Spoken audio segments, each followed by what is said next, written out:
Kua mutura te wāhanga whakatā o te kirihimete me te tau hou, kua puta hoki ngā tatauranga mo te nui o ngā aitua i runga i ngā huarahi, huri noa i te motu. Te kau mā waru ngā matenga, kua piki ake mā te ono, mai i te tau kua taha atu. Koinei ngā kanohi rangatahi Māori o ngā tāngata te kau mā waru, kua mate ki runga i o tātou huarahi i tēnei hararei.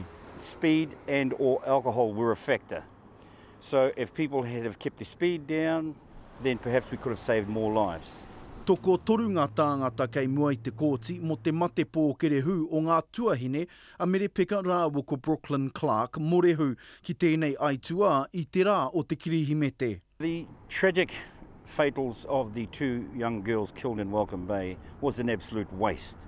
Koinei te whika kino rawa mo ngā toru tau kua hori i te rā tau te kaumarua anake i mate i te tau 2001 mā te kau mā toru tāngata i mate.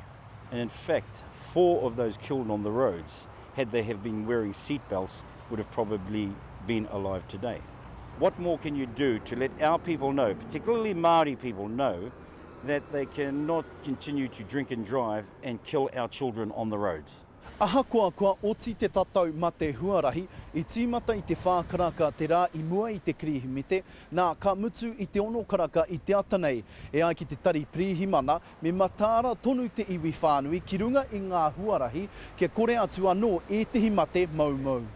It does not pay to drink and drive. We have continuously put out messages right across the country, right throughout the festive period, encouraging people to buddy up, look after your neighbour. E ai ki te minita mō te manatū waka a Jerry Brownlee, ka ata tirohia tana tari ki ngā take nui o ngā mate mai ngā aitua o tēnei wā hararei. Roihana Nuri, Te Karere.